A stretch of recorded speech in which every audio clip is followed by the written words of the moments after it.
Hello Virgo, this is your May forecast for 2014, and not only are we in labor, we are in the birthing process. So how's that working for you? Now yes, there's always a celebration at the end of it, and that's when it's all done. We started off here in April, and maybe you're listening to this May forecast in April, so you might still be smack in the middle of this labor. May will bring the birthing forward, so some of you might have already been making some major decisions. Some of you are probably still in the process of thinking and weighing back and forth. But you know what? It's such an exciting time, and this is how I would like for us to focus on it, because sure, there is going to be some unexpected twists and turns, and there might be some not so pleasant situations for a few, and then for others, it's totally liberating. And so what I'd like to say to those of you that might feel that things are happening to you, let me just say, the more you are prepared and you're listening within and you're conscious of those things taking place in your life right now, you won't really have the big shock factors. Why? Because you're in the driver's seat. You're the one calling the shots. And in that, you are empowered. In that, you are setting yourself free, launching yourself into this new life that we're all seemingly creating for ourselves. So it's exciting, but you know, we have this grand square, right, still active, and we're pretty much in what I'd like to call a hangover from April, because why? Well, this grand square is still lingering into May, and for all good reasons, so that we can get a finality of what those things will be. Now let's take a look, Virgo, at what is mostly highlighted here for you. Which areas are these 4 points in the square affecting in your chart? For you, it's all going to be about between the 2nd house, money and income, 5th house for your children or also your creative projects. Then we have the 8th house here for you. For those resources you hold with your partner, or also digging deeply in to the intimate place within yourself and in your partner, with your partner, going directly to the core of that relationship. And then also the 12th house, the 11th house for you. And that is all about social relationships, hopes, dreams, wishes, who you work with, how you work with, groups and organizations, and those things. So between these 4 points, you're going to see that on some level, something is now releasing. Let's talk about your 2nd house first. This is where you have Mars. Mars, which normally takes 6 weeks, is now journeying 8 months in this area of your finances. So it's giving you ample time to really fine-tune, tweak, figure out what it is you're doing, how you're making your money. Can you make it in a different way or in an additional way perhaps? And being in Libra, it's all about finding that perfect harmony in this. But you might be feeling that you're pushing forward somewhat harder because Mars is fiery, but it is also your goals and your desires. And having the pressure now coming in from Pluto and Jupiter, that's the 2 squares it's receiving. Well, the one coming from Pluto is asking you to transform something. Being in your 5th house, I'd like you to ask yourself, what is it you love to do when you're creative? Hobbies, for example. Are you passionate about something specific? Well, maybe you want to take those up and brush them off, dust them off, and refine, retune something here. Why? Because you might just find a gold mine there. After all, it is coming in with an influence to your 2nd house, yes, by square. Squares are felt with frustration. It's like, oh, right? So, but why though? It's asking you to focus. It's nagging you, right? And then Jupiter here in your 11th house for social circles, it also rules the internet. It rules the web.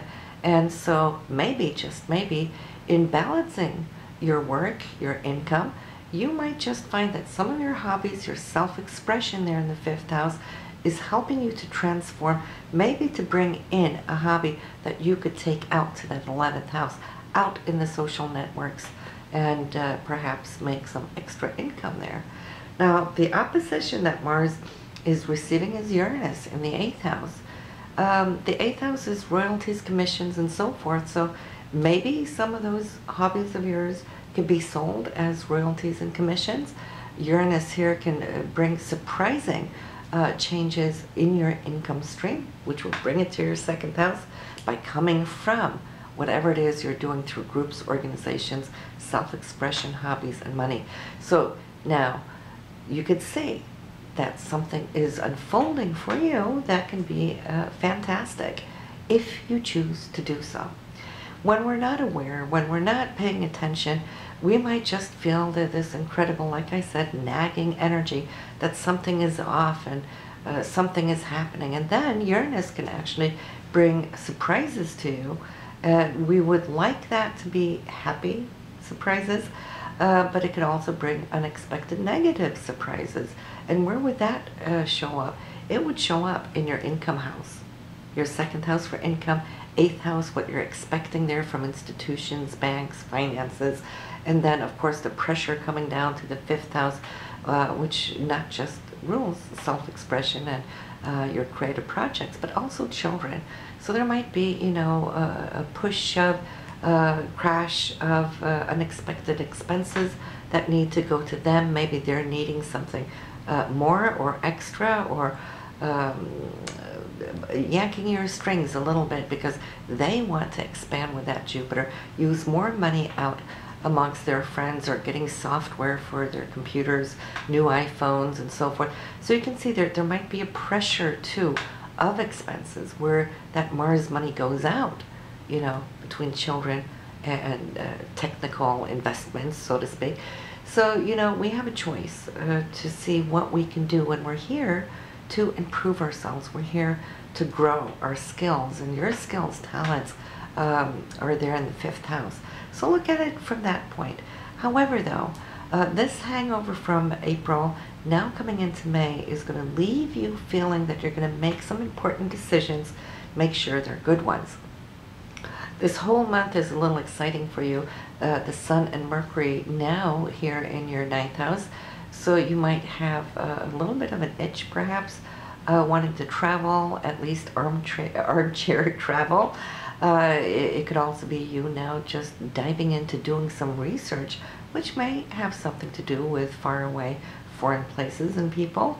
Some of you might just start a course here now this spring, and in that sense, well, any education, higher education, is what this area rules for you. And also, it is spiritual involvement. So you might be reaching now for an expansion here for your higher chakras, so you can align yourself and push forward in that matter. Then we have the new moon this month. It's not going to be before the end of May, on the 28th. It will be in your 10th house for career. So that's new beginnings, you know, and we only get the new moon in this area for you once every year. So it should be a very important start here. And if you're going to have any reviews, any interviews, promotions, let's hope that they are scheduled for the 28th. And your intentions, we always put down our new moon intentions, and for you it would be about looking for that ideal job. What is it you really want to achieve? Okay, 10th house is career, but it's also those goals that you set ahead. This house is ruled by Capricorn, so you know that goat will always climb the mountain to the highest tops. So for you having it here, it should really prove wonderful for you this month. The full moon is on the 14th for you. It's going to be in your 3rd house for communication, short distance travel, how you communicate and what you communicate. And this full moon is going to be extra special because it's going to be passing over Saturn, which you have here. So if you are having a talk, or if you're waiting for a feedback perhaps, say feedback back from an interview, well, this would be the time that you can get some serious news. You know, Saturn always carries a lot of weight, a lot of seriousness, but it could be also good serious news for you.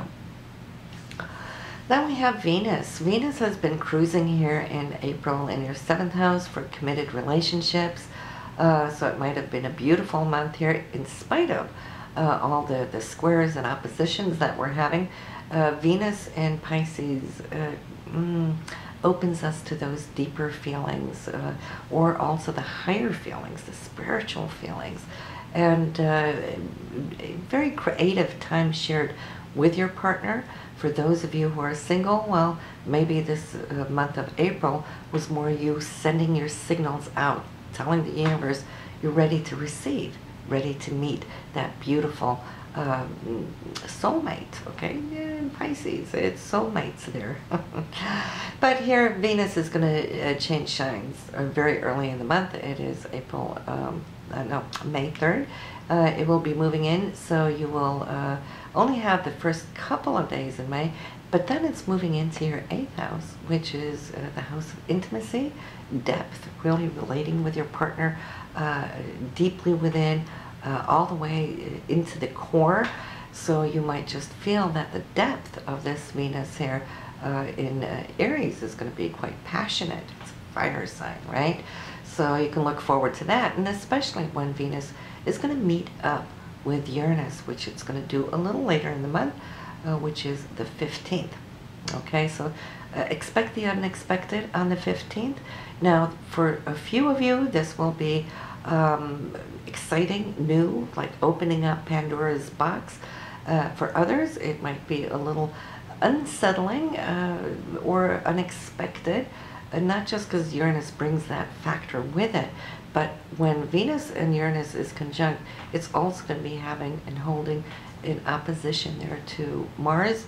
And so, you know, anything unsettled between the two of you, make sure you have it settled before this day, so something doesn't just like out of the blue come up and create an issue, okay?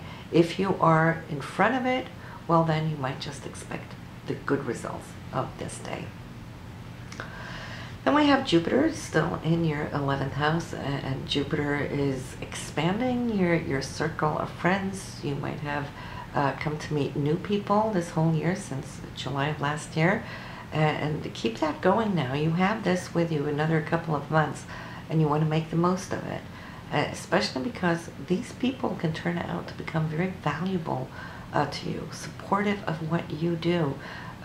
Jupiter is generous, and it will back you here, and they might even just have the potential to hold a golden key for you. Now, let's take a look at the aspects here throughout the month, the transits. We have Mercury and Saturn on the 3rd, in opposition to one another. So there might be an important talk that needs to settle, that needs to find out what is right and what is wrong, because Mercury is up in that 9th house of truth and Saturn down in that 3rd house, so they're opposing one another. So, but then again, you're also having the sun coming in here that will ensure this in the following days. So just be aware of the 3rd. Whatever needs to be spoken on such a day, you will definitely get the gravity here of sincerity with you. On the 4th, we have Sun and Pluto. They're trine. This is good. The Sun is you. It's the essence of who you are. And it is trining your 5th house for creativity. So you might find this very passionate drive. Or if you've been looking, for example, for which course, workshop, class to take, and you haven't really figured it out, well, something might just pop today where you're going to feel really passionate about, as if this all inner essence of self knows that this is what I want. So good for you. On the 7th, we have Mercury moving out of this area and into your 10th house of career. And Mercury is very chatty when it is in Gemini. So you're going to see that communication is really going to start picking up a whole lot. You're going to be expressing your ambitions, goals, and desires. So if you're going to have any talks with your boss, you know, then after the 7th is best. Why? Because not only have you prepared yourself with Mercury in the 9th doing your research, but now you're ready to speak it and come across with confidence.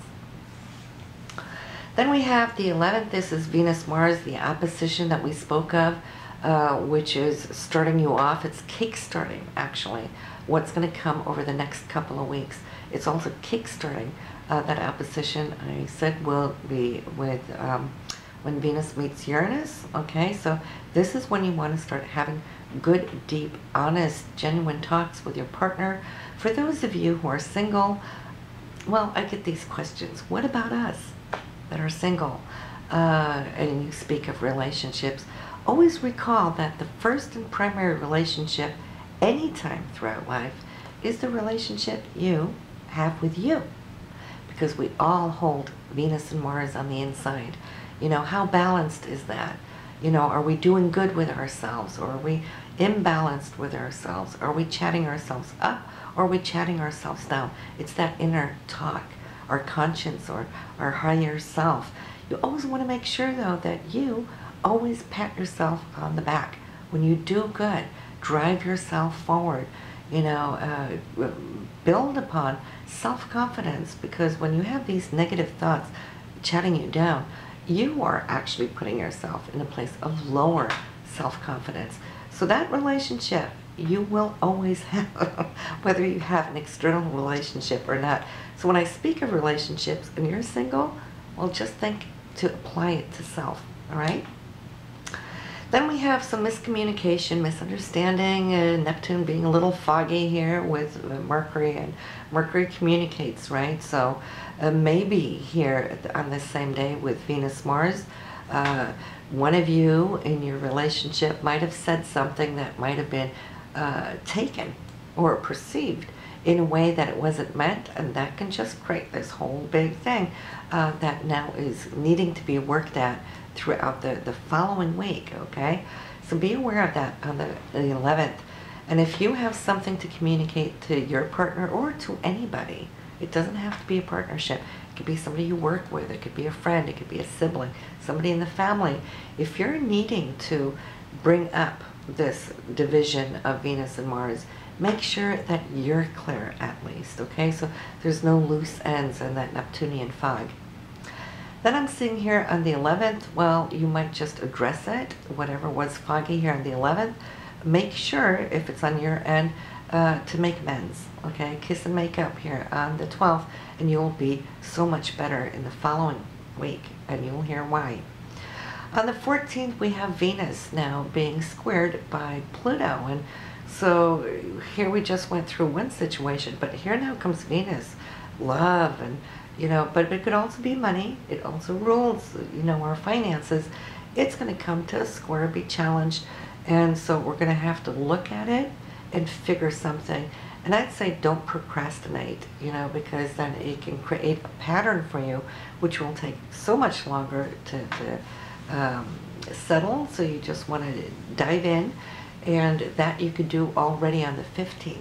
Mercury and Venus, which now is squared with Pluto, Mercury's joining that group, okay?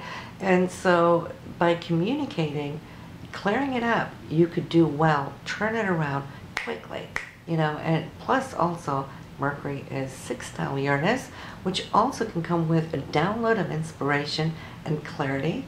Mercury thinks and speaks linearly, word by word, it's slow. Uranus, being the higher octave of Mercury, is full downloads, instantaneous knowing. It's like a flash where you see, and a picture says more than 1,000 words. So on the 15th, some solution will come to whatever took place there on the 14th. And I'd even like to say whatever took place there on the opposition of the 11th, okay? So we're working through this week. Now, also on the 15th, there is that Venus sextiling Uranus. So this is good. I'm thinking that you're actually going to power through and heal whatever took place a few days earlier.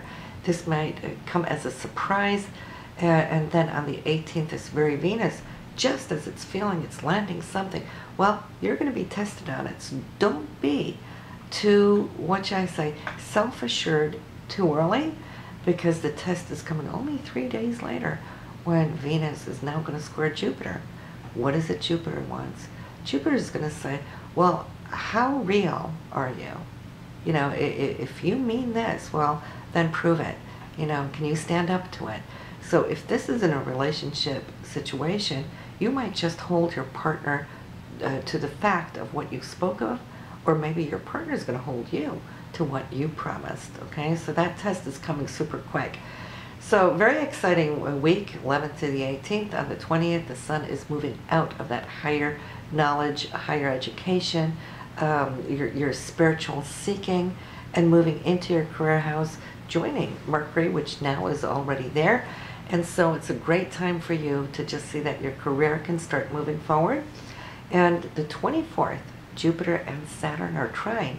So Jupiter in your 11th house for hopes and dreams are now being anchored in by Saturn, and Saturn here in your 3rd house, well, something of communication, maybe documents, maybe signatures are needed here. So it could be a deal that you're going to set up. In that case, the 24th, great day for it. Then we have the 28th, Mercury and Venus, and they are now sextile. So whatever process you had there earlier, it is now flowing. It's doing good. Just make sure that you're real. Make sure that your partner is being real, because the sun is also square Neptune. Now, that sensitizes us. It's also spiritual. It's quite creative. But then again, we can get a little bit of that deception or fog, or where we're misreading or understanding, or they are misreading, misunderstanding you. So the pipeline of communication is really important, which is going to be all month. Why? Because this Jupiter, which is squaring and opposing this grand square, it's all about being genuine. It's all about being real, speaking your truth, knowing your truth, standing in your truth, as it is now severely being tested, okay? So either you're going to stand or fall, you know, and when we fall, whose fault is it? It's ours. So if you stand, then you're using an awareness and a consciousness. So we want to be prepared, because now June is going to bring, it's opening up these doors wide. You know, this is what April and May have been doing for us, shunting us into that new dimension, the new rooms. And this is the celebration of what we have struggled for here the last 6 months, okay? It's been a little bit of a workout. You know, there is September, October, and then again at New Year's, here we go, right? But we're going to start celebrating now, which June is going to have some very new aspects for us. So Mercury is moving into the area of the 11th house, which is friendships. So you're going to be spending more time here at the very end of the month, heading into June, a very social time, and also on a good note with the Sun and Mars. So you're going to feel more feisty, your energy is back. Yes, there has been a drain on your energy here the last couple of months, but you're going to start restoring, rebuilding, and so this is great.